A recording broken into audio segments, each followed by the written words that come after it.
Good morning, Californian seismograph friends. Well, I am not in town, I'm actually out of state, and this morning some of you that are in the state might have been woken up by some significant earthquakes and some of those close to the San Andreas fault. And the question of our viewers is the San Andreas gonna pop? And anytime soon, and with what magnitude?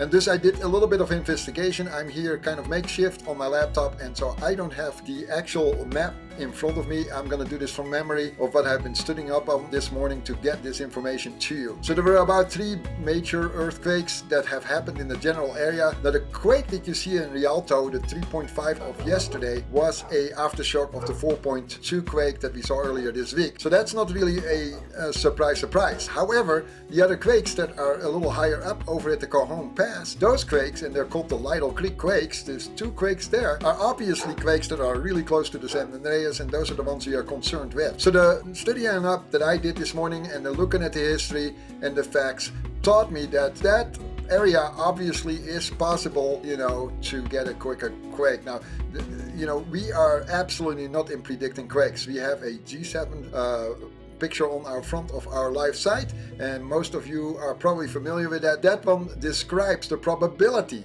of a quake in that area not to what magnitude. It's the number of probability, the height of the probability that you see there. And that's a video that will be coming up explaining our G7 project. So anyway, looking at the history of that area tells us that a 7.5 quake did happen in the early 1800s. Now that's obviously something that is so far back for us that we don't have a very specific details and information on that quake, except for that it was in the year of 1825, if I remember correctly, and that quake was just about around the 7.5. It is a severe quake, and just that happening anywhere, anytime soon, again anywhere in that proximity of where we see our 3.5 quakes or 3.7 quake this morning, is a serious issue. So with that said, our tip for today, as usual, we go by the standard TIP, as you know, the tip for today is to absolutely be prepared. Now the other side of that tip is that we do not expect a bigger quake to happen there. As a matter of fact, that what we have been looking into is more a probability of the Pinnacle area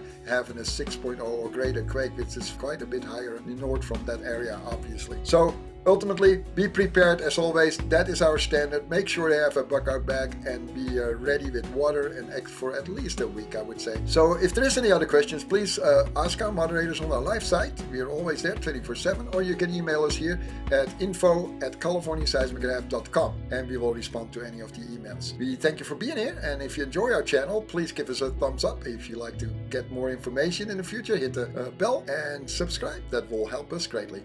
Have a great day.